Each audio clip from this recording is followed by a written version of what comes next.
يحتكروا في الجوامع، يحبوا يردوهم منابر. كيفاش حلفتوا معاهم في 18 اكتوبر؟ به خلينا نناقشوا المسألة هذه. أولا الساعة توضيح صغير، راهو حزب العمال في المحامين ما تحالفش مع الإسلاميين، لأن الإسلاميين دعمتوا، ما قلتش لا لا لا لا لا لا لا, لا ما عندكش المعلومات أن الإسلاميين دعموا عميد وأنصار حزب العمال دعموا عميد آخر، حيث ما كانوش محامين يعرفوا الشيء هذا، ما كانوش في فرد صف لا في الانتخابات هذه لا في الانتخابات قبلها نتاع المحامين، كل واحد كان في صف. بالنسبة لمشكلة الموقف من الحركة الإسلامية وقضية هذه بعبارة أخرى التكتيك السياسي، أنا نحب نوضح حاجة. احنا رانا في حزب العمال ما عندناش، ويكون غلط ياسر اللي يتصور وأن حزب العمال يحدد مع شكون مش يتحالف وبعد يشوف علاش مش يتحالف. لا، احنا المنطق هذايا ما نمشوش فيه. احنا في حزب العمال نحددوا البلاد باش حاجتها، الشعب التونسي باش حاجته، الواقع اش يفرض. مثلا قضية الحريات، قضية الديمقراطية، مثلا النضال ضد الفساد، النضال من أجل زيادة في الأجور، ضد النضال ضد غلاء المعيشة، بعبارة أخرى النضال ضد التمييز ما بين الجهات، نحدوا اش نحبوا، مقاومة التطبيع مع الكيان الصهيوني. تحدوا اش تحبوا، لكن التحالف استفهمك يصير تحالف كلي معناتها انتم مش قلت حالفت معاهم لا سامحني في الحريات وما تحالفتش معاهم. لا سامحني، لا مو هاني مش نوصل، فهمتني؟ نحدوا نحن اش نحبوا وبعد نشوفوا انهي الاطراف اللي نجموا نلتقيوا معاه وانهي الاطراف اللي نجموش نلتقيوا معاه. بالنسبه للحركه الاسلاميه احنا علاقتنا بها عرفت 3 مراحل. المرحله الاولى كانت مرحله نتاع مواجهه، والمواجهه دي كانت مواجهه فكريه، مواجهه سياسيه، مواجهه في المعاهد، مواجهه في الجامعه، مواجهه في الحركه النقابيه. وعلاش كان ثم مواجهه؟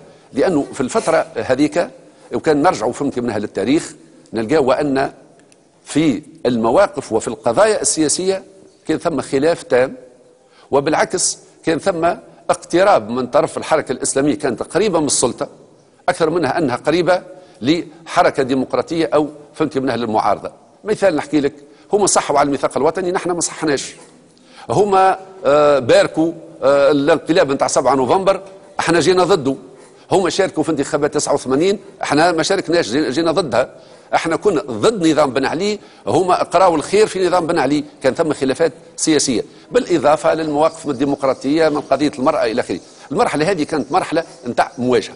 في عام 91 92 بالنسبه لنا جات مرحله سياسيه جديده اللي بن علي واجه الجميع وقمع الجميع، والاسلاميين لقاو رواحهم في الحبوسات، احنا لقينا رواحنا في الحبوسات، وكذلك قوى اخرين نقابيين حقوقيين لقاو رواحهم في نشطاء الحركه الطلابيه لقاو رواحهم في الحبوسات.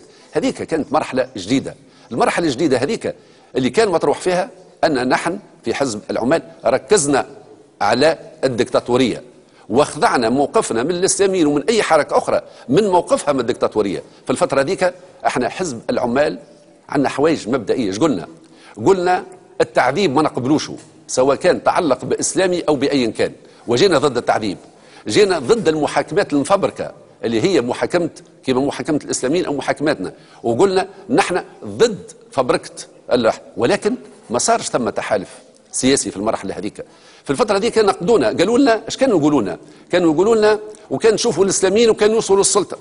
لا، نحن التعذيب ما نقبلوش، وكي نحسنوا المجتمع التونسي اليوم مثلا من التعذيب مش نحسنوه من اجل ضد اي واحد مش يمارس التعذيب غدوه. احنا في الفتره نتاع التسعينات، وخليني شويه وقت باش نوضح لنا مشكله هامه جدا. في الفتره نتاع التسعينات احنا شكون نقولوا؟ احنا مش ان ما عندناش خلافات مع الاسلاميين، ولكن ما تتحالفش مع بن علي ضد الاسلاميين.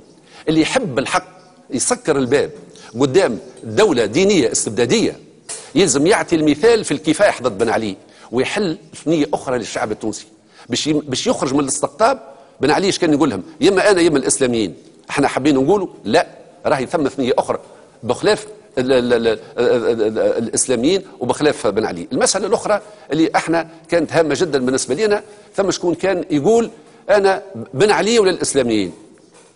احنا شكون نقولوا زاده؟ كنا نقولوا مش صحيح. مجتمع فيه الحريه، نجم انا نتكلم وانت تتكلمي وغير والاطراف الكل تتكلم ويتكلموا فيه الاسلاميين. مجتمع كيما هكا بالنسبه للشعب التونسي خير من مجتمع بارك عليه بن علي بدعوه مقاومه الاسلاميين. هذه المرحله الثانيه، بالتالي كان دفعنا حقوقيا على الاسلاميين. المرحله الثالثه جت في 2005 ولهنا ونكثر الحديث عن التحالف. اولا في 2005 البلاد تسكرت وثم عديد الاطراف جات لبعضها وقالوا رانا نحبوا نناضلوا حريه التعبير، حريه التنظم، والعفو التشريعي العام. جات الناس لبعضها. اولا ماهوش تحالف، راهو كلمه تحالف عندها برشا معاني. احنا اتفقنا وحده عمل مشترك على النقاط هذه. ونحب نقول لك حاجه لهنا، علاش يتجبد كان حزب العمال وحركه النهضه برك والحزب الديمقراطي والتكتل وكذلك والمؤتمر من اجل الجمهوريه، راهو كان تجمع كبير نتاع احزاب ونتاع ممثلي فهمتي جمعيات هيئه 18 اكتوبر، وصار نقاش حول قضايا معينه. مساله حقوق النساء، الاسلاميين امضوا على وثيقه لا تراجع في المكاسب المراه، امضوا على وثيقه اللي هي حريه العقيده، امضوا على وثيقه اللي هي لابد من ان تكون الدوله الديمقراطيه دوله مدنيه. به هدايا واجهنا به بن علي لفتره، وانا اعتقد وجازم الاعتقاد انه هذاك ساهم في توحيد الشعب التونسي. علاش؟ لان شفنا في الثوره ولمده معينه تم تركيز على المسائل السياسيه والاقتصاديه والاجتماعيه. به اليوم جات 14 جانفي، وين هو التحالف؟ جات 14 جانفي، اليوم ثم مرحله جديده. المرحله الجديده هذه مش تقتضي طيحنا بن علي مع بعضنا، ثم وطبيعي جدا مش تجي مرحله جديده ومش تجي خلافات جديده ومش تولي النقاشات اليوم والتحالفات عندها صبغه اخرى على مشاريع اجتماعيه، مشاريع اقتصاديه وسياسيه، وبالتالي مش نلقاو ارواحنا هما يبحثوا على حلفاء اخرين واحنا نبحثوا على حلفاء اخرين. وثم اكثر من هكا، علاش نحكوا على النهضه بركه بدات تنكس التالي؟ الحزب الديمقراطي ايش عمل؟ ما مشاش للحكومه. حركه التجديد ما مشاش للحكومه. اذا ما ثمش كان الحزب، كان حركه النهضه راهي تراجعت وبدات تطرح فيها. كذلك الحزب الديمقراطي وحركه التجديد مشاو يشاركوا في حكومه، وعندنا مشهد سياسي جديد سيفرض تحالفات جديده. باهي انا باش نمشي للاستاذ شكري بالعيد باش ناخذ ما عنده